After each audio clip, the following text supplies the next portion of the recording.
Santa Catarina. Sou Barriga Verde. Em Barriga Verde. E tem quantos filhos, professor, e netos? Eu tenho 3 filhos e 2 netos. Eu não posso vir com aquela turma enorme do Tales de Azevedo. Os estudantes ficaram tão fascinados com a sua biblioteca. Um deles me disse que a sua biblioteca era um vale no meio de uma colina de livros.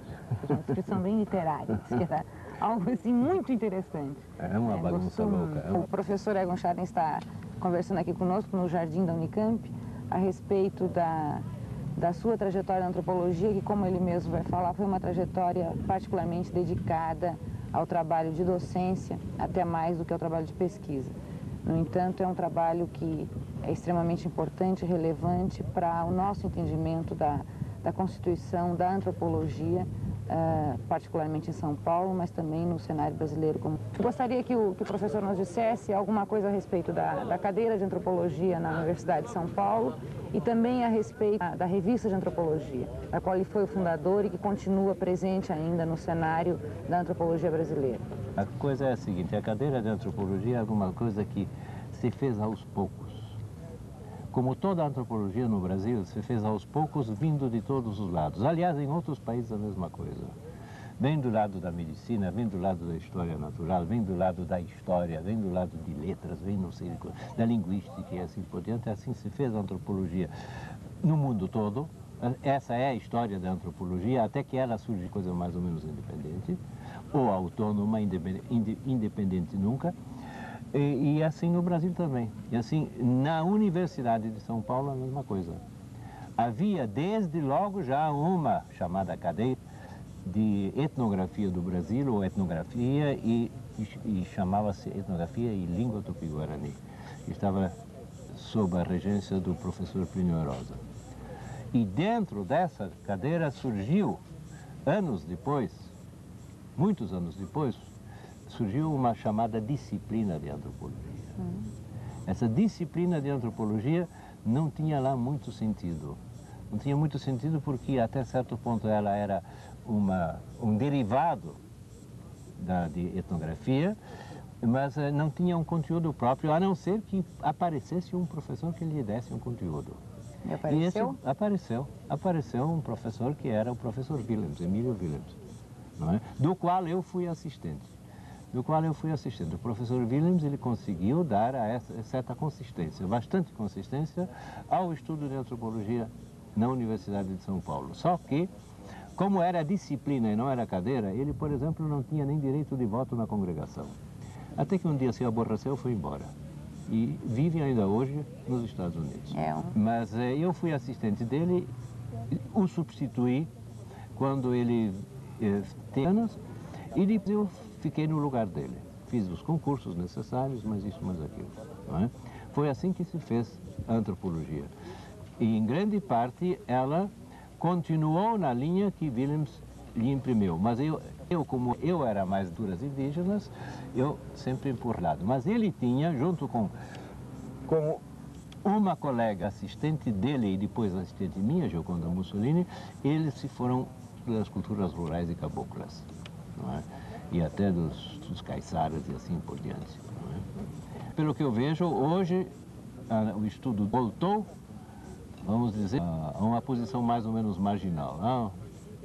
A maior parte das pessoas se interessam pelo estudo de culturas urbanas e rurais. Basta a lista de dissertações que se estão fazendo, etc. e tal e coisa, dos cursos que se estão dando, mas isso pouco importa, porque a antropologia, no fundo, é uma só. Pouco importa qual é o setor de material que a gente aproveite para o raciocínio. Essa foi uma parte da sua pergunta e a outra foi da revista. A outra é a respeito da revista, mas essa aqui é contemporânea, inclusive, nasceu no mesmo ano que a primeira reunião brasileira. Alguém forma a sua linha de trabalho? Não na minha linha de trabalho, porque eu não tinha uma linha. A antropologia em São Paulo nunca criou uma escola paulista de antropologia. De maneira que sempre aparece a personalidade de cada pesquisador. E no campo das culturas indígenas, nós temos uma série... Mas alguém que o senhor acha que tanto, por exemplo, o senhor e pelo pessoal formado dentro do âmbito da cadeira de antropologia? Bem, há várias pessoas. Por exemplo, a Tecla Hartmann, não é? Tecla Hartmann, que é aqui propriamente manobra os trabalhos de antropologia na medida em que estão ligados ao Museu Ipiranga. Mas há outros também. Ainda ontem esteve lá em casa a Renate Viertler, não é? Que fez muita pesquisa de campo e que tem orientando os que fizeram mais pesquisa de campo. Aliás, todos eles fizeram mais pesquisa de campo do que eu. Não é por culpa minha, mas é porque eu tinha que dar aula. Porque quando me pergunta qual é a minha trajetória como antropólogo, não é como pesquisador. Como professor? É como professor. Como professor. Muito mais do que como pesquisador. Eu fiz pesquisa, sim, eu comecei fazendo pesquisa. Mas o que eu fiz na vida foi lecionar. Foi encaminhar outros para a pesquisa. Não é? E mostrar como é que se deve fazer e como é que não se deve fazer. Mas eu estava perguntando, a revista é a mesma coisa. A revista eu a criei, a fundei com muito sacrifício pessoal, porque eu vivia dos meus vencimentos de professor, mas eu tive ajuda da Faculdade de Filosofia, do então diretor, Eurípides Simões de Paula, que faleceu já há alguns anos, mas eu fundei a revista e consegui mantê-la durante um pouco mais de 20 anos, não é? E agora ela continua. Ela, durante algum tempo, foi o órgão oficial da Associação Brasileira de Antropologia, ao que me consta não é mais, não sei porquê, mas de qualquer maneira ela continua. Eu queria saber só mais uma coisa. O senhor disse que o trabalho docente foi muito importante para o senhor. Eu sei que o senhor, inclusive, deu aula em escola secundária também. Não só secundária, em aula primária. Também? Eu comecei como professor primário. E continuo sendo primário até certo ponto. Mas eu em curso primário. Né? E depois eu fui professor em curso secundário. Aliás, eu me tornei professor de curso secundário no ano em que me formei, em que me licenciei pela faculdade. E 6 anos depois, em 43, eu fui nomeado assistente da Faculdade de Filosofia. Mas, ao mesmo tempo, ainda continuava lecionando em curso secundário. E depois fui várias vezes professor em outros países. 3 vezes em universidades alemãs, depois em Paris, depois não sei onde mais, 1 ano na Colômbia, meio ano no Canadá, em Toronto, e em outros países. Dei cursos, vários cursos no Equador, dei cursos no Paraguai e coisas avulsas. Quer dizer, o trabalho docente foi realmente muito importante na sua carreira. Sim, eu acho que do que eu fiz é muito mais importante do que as pesquisas que eu fiz. E o senhor diria que a presença no Brasil de alguns dos naturalistas, viajantes e visitantes estrangeiros foi importante? Ah, claro, mas quanto a isso não há dúvida. Não, mas foi importante em termos de lhe dar um exemplo como docente. Por exemplo, o senhor foi aluno do Levi-Strauss. O Levi-Strauss, quando escreveu Os Tristes Trópicos, menciona o senhor e mais várias outras pessoas como um punhado de crianças bem dotadas, que eram todos muito jovens, eu imagino, na época que ele foi professor aqui. Nem todos eram tão jovens, alguns tinham a idade dele. Aliás, ele era jovem. Quando veio? Ele era jovem, ele tem 5 anos mais do que eu. Eu nasci em 13, ele nasceu em 8. Ele nasceu em 8, ele era jovem. E quando chegou aqui, ele não sabia de antropologia, e nem foi professor de antropologia, ele foi professor de sociologia. Mas ele tinha uma esposa, que era a Dinah Levi-Strauss, que tinha estudado antropologia. E ele, nas aulas de sociologia, ele dava curso de antropologia muito mais do que de sociologia. Até curso de antropologia física. Nós aprendíamos com ele antropometria. Ele vinha com o compasso, mais isso, mais aquilo, assim se tira a medida e assim se faz, depois, como se faz o cálculo dos índices, índice nasal, índice cefálico, índice facial, mais isso, mais aquilo. Não é? E aos poucos ele se foi encaminhando para a antropologia, mas isso, para a antropologia como tema central. Mas isso eu queria, continuando o que eu estava lhe perguntando a respeito do Levi-Strauss e dos outros visitantes, viajantes, naturalistas, se algum deles foi importante em termos de ser uma figura exemplar como professor também, que o senhor lembraria como alguém que marcou muito a sua própria experiência depois. Se algum deles teria dado um exemplo. Que tenha marcado a minha experiência, não. Na sua experiência. Na minha experiência, não.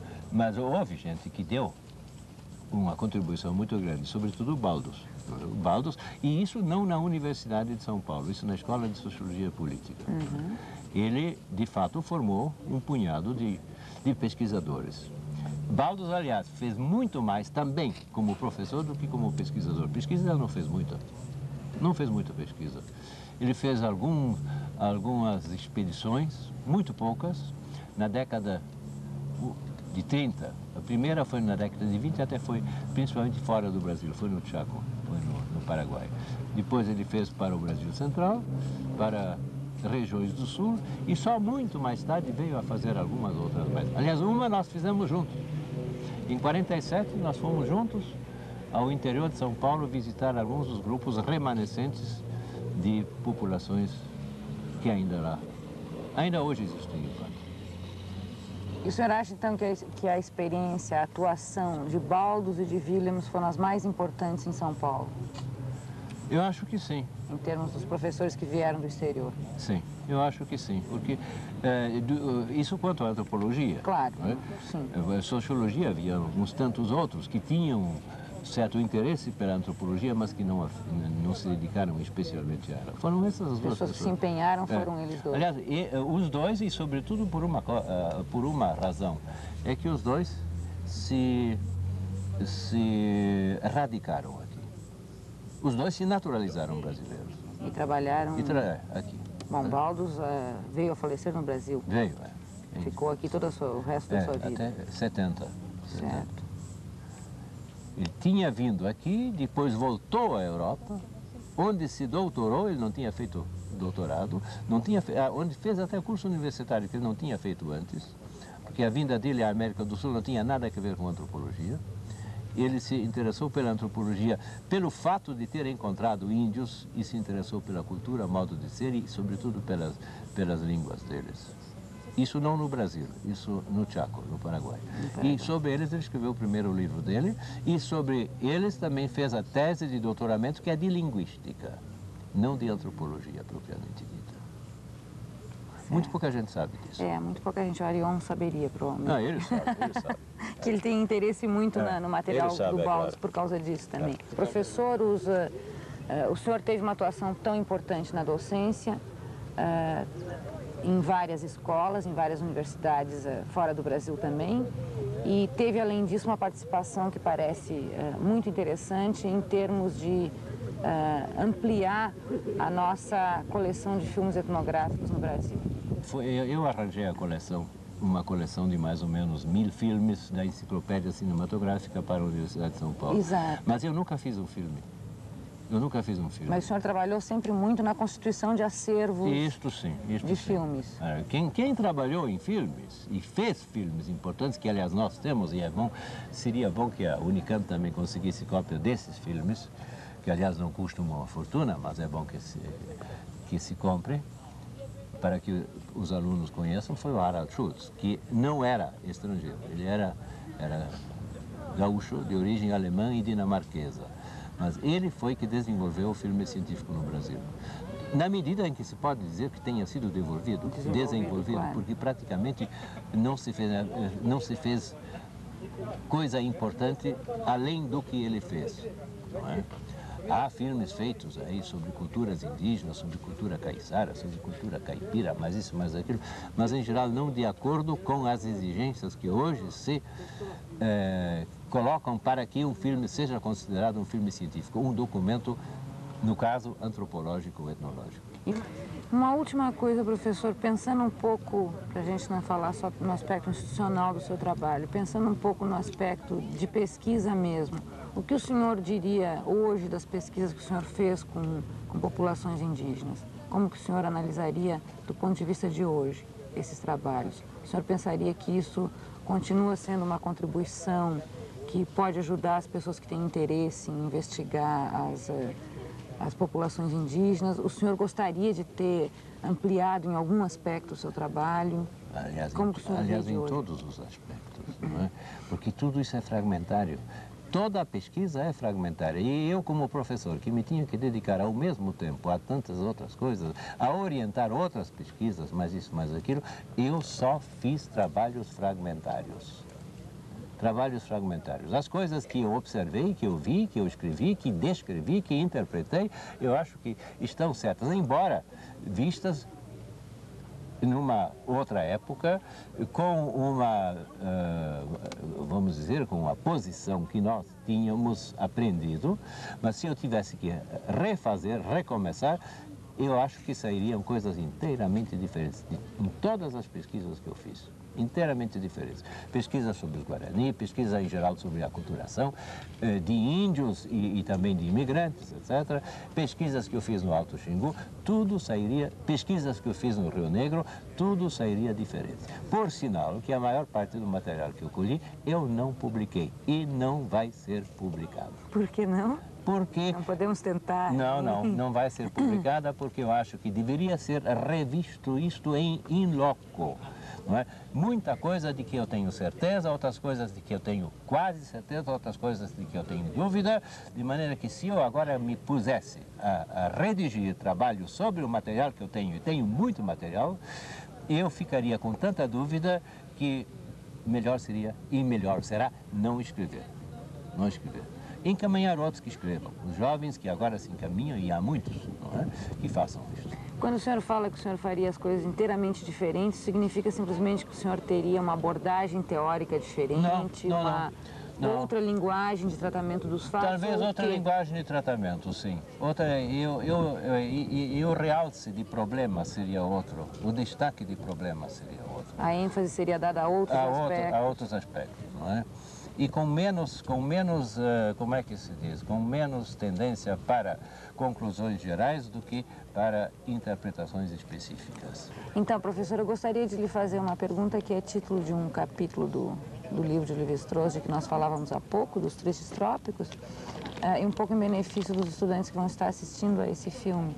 Quer dizer, que conselho o senhor daria aos estudantes hoje, né, em torno daquela pergunta do Lévi-Strauss, como nasce um antropólogo?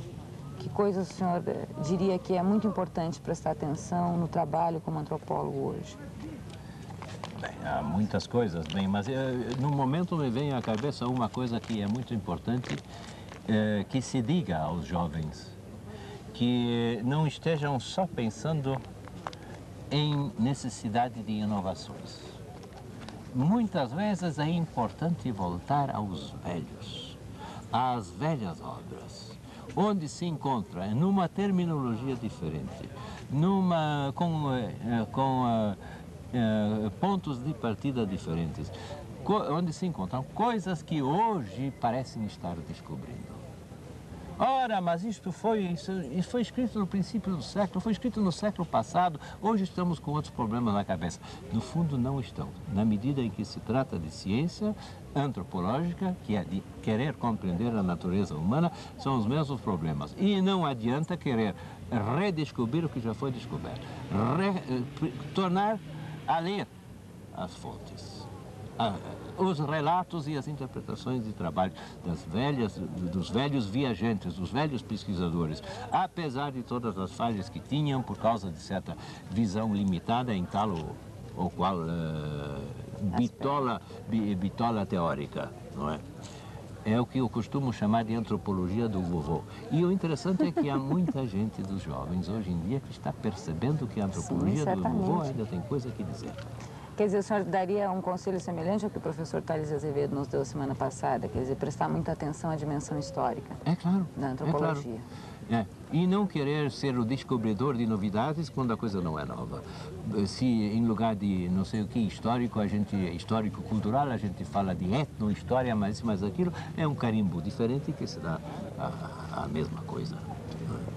Então, professor... O que não quer dizer que não se deva ler com atitude crítica, com espírito crítico, o que os outros escreveram. E que se descarte aquilo que, evidentemente, não vale mais. Mas há muita coisa que vale ainda. Sobretudo na descrição dos fatos. As interpretações variam. As interpretações se perdem. Daqui a 20 anos vem alguém dizer, bem, lá pelos anos 80 eles interpretavam assim, como eram ingênuos. Muito bem, então vocês não são ingênuos. Mas se eu observo alguma coisa nos anos 80, ou observei nos anos 50, 60 ou 70, e descrevi com cuidado, mais isso, mais aquilo, isto permanece. Isto permanece. De toda a obra de Lévi-Strauss, não é? As interpretações, ele próprio não sei quantas vezes as refez. Não é? simplesmente porque ele é um espírito vivo e ativo. De modo que aí não há coisas definitivas, mas no conhecimento dos fatos há. O senhor falou para os nossos estudantes que hoje se faz uma antropologia que é quase uma engenharia antropológica.